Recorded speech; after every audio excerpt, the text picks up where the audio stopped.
Assalamualaikum warahmatullahi wabarakatuh. Halo semuanya, jumpa lagi dengan saya Linda Muriska. Nah, pada kesempatan kali ini kita akan membahas tentang bagian-bagian dari otak. Kemudian kita juga akan membahas yang namanya sel saraf serta bagian-bagiannya serta bagaimana sih cara kerja sel saraf tersebut.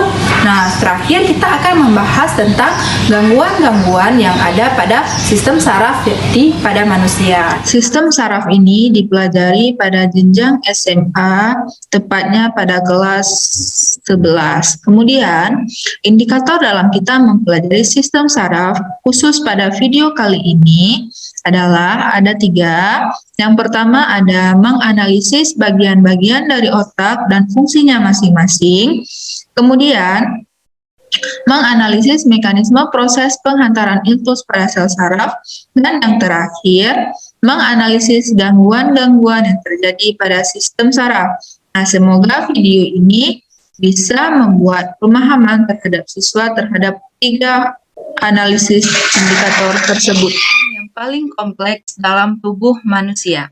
Sebagai bagian dari sistem saraf manusia, otak sebagai pusat pengatur dan pengendali semua fungsi tubuh, termasuk mengendalikan pikiran, sensasi, perasaan, dan pergerakan kita sehari-hari. Berdasarkan hasil penelitian terhadap 42 orang dewasa, ditemukan bahwasanya volume otak adalah 1.200 cm3 dan massa otak seberat 1,5 kg. Otak terdiri atas 4 bagian dengan fungsinya masing-masing, yaitu otak besar, otak kecil, batang otak, dan disensefalon. Setiap bagian otak ini memiliki fungsi tertentu yang mempengaruhi sistem kerja sebagai organ tubuh. Bagian terbesar otak dinamakan dengan cerebrum. Nah, bagian ini merupakan 3/4 dari volume keseluruhan otak. Bagian dalam otak besar ini mengandung sel-sel saraf terselubung yang berperan menyampaikan informasi antara otak dan saraf tulang belakang. Otak besar mengontrol fungsi intelektual, misalnya berpikir, bernalar, dan pemecahan masalah, kemudian pengendali indera seperti sentuhan dan penglihatan serta pendengaran. Di bagian bawah otak besar terdapat otak kecil yang juga disebut cerebellum. Nah, otak kecil ini juga terdapat saraf yang memberikan sinyal pada bagian otak lainnya. Otak kecil ini bertanggung jawab dalam mengendalikan gerakan, menjaga keseimbangan, serta mengatur posisi dan koordinasi gerakan tubuh. Nah, bagian otak ini juga mengendalikan gerakan halus seperti menulis dan melukis. Bagian ketiga otak adalah batang otak atau brainstem. Batang otak adalah bagian otak yang terletak di depan otak kecil dan menyambung ke susunan saraf tulang belakang. Batang otak kemudian dibagi menjadi 3. Yang pertama itu pons, yang merupakan bagian terbesar dari batang otak. Pons berfungsi dalam menghantarkan informasi sensori ke otak. Berikutnya ada otak tengah yang berfungsi mengatur pergerakan mata, memproses informasi visual dan suara yang diterima oleh otak. Kemudian ada medula oblongata. Medula oblongata ini adalah bagian otak yang letaknya paling bawah. Bagian ini berfungsi sebagai pusat pengaturan fungsi jantung dan paru-paru. Medula oblongata berperan penting dalam proses bernafas, bersin, hingga menelan. Kemudian ada disensefalon. Nah, disensefalon ini merupakan bagian otak yang terletak di tengah, yang berukuran sebesar apel. Nah, disensefalon ini terdiri dari beberapa bagian penting dengan fungsinya masing-masing.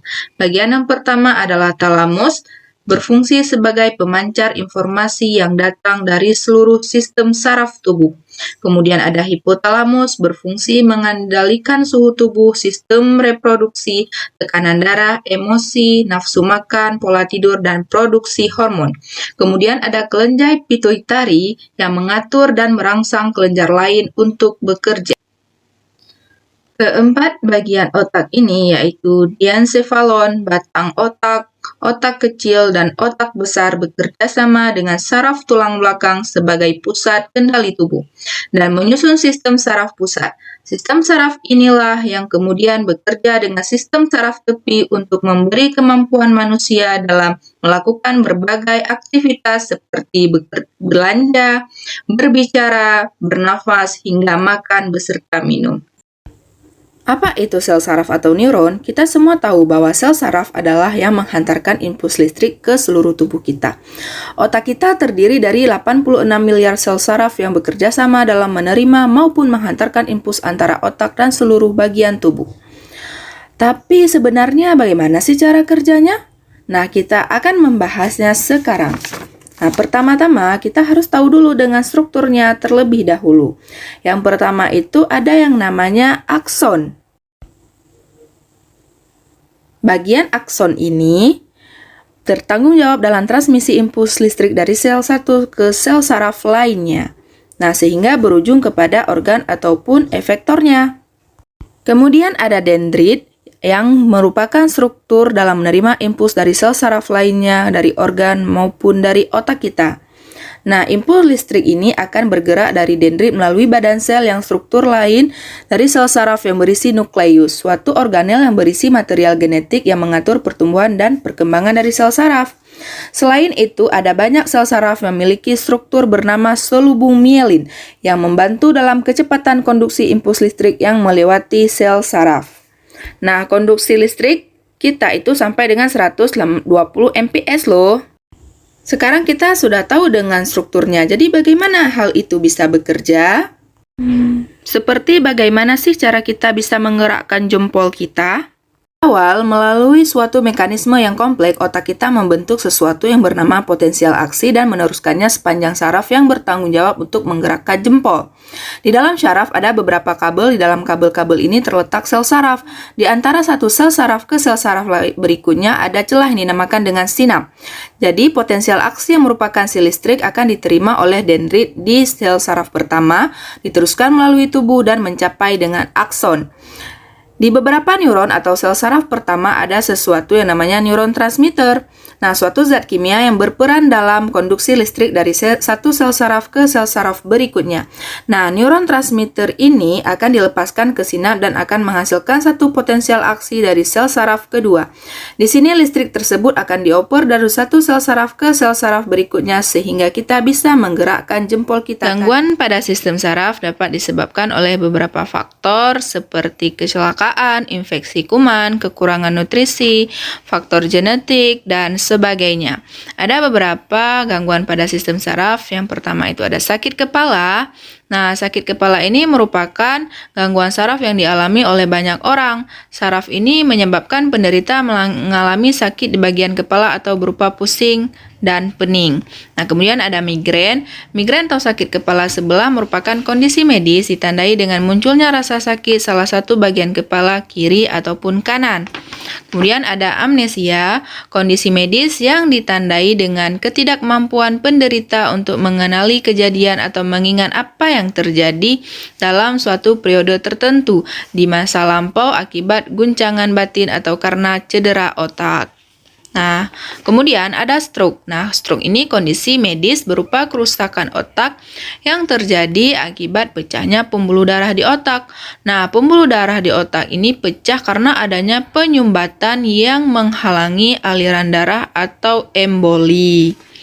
Nah, kemudian ada catheter. Nah, catheter ini suatu kondisi medis di mana penderita kerap kali melukai dirinya sendiri dengan berbagai cara seperti memotong urat nadi, memukul, mencekik, dan sebagainya.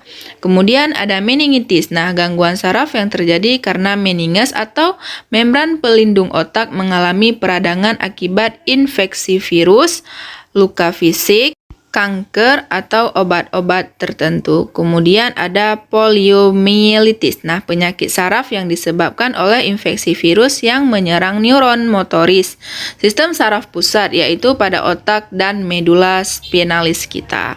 Kemudian ada epilepsi. Nah, epilepsi ini kondisi medis yang ditandai dengan adanya gangguan hantaran impuls listrik pada sel-sel saraf, sehingga penderita mengalami kejang-kejang, mengeluarkan cairan seperti busa dari pelutnya. Kemudian ada neuritis. Nah, neuritis ini merupakan gangguan sistem saraf berupa peradangan saraf akibat pengaruh fisik yang terlalu berlebihan seperti pukulan pada titik-titik saraf, patah tulang, dan sebagainya. Kemudian ada transeksi, di mana kondisi medis yang ditandai dengan adanya kerusakan sebagian atau seluruh segmen tertentu dari medula spinalis.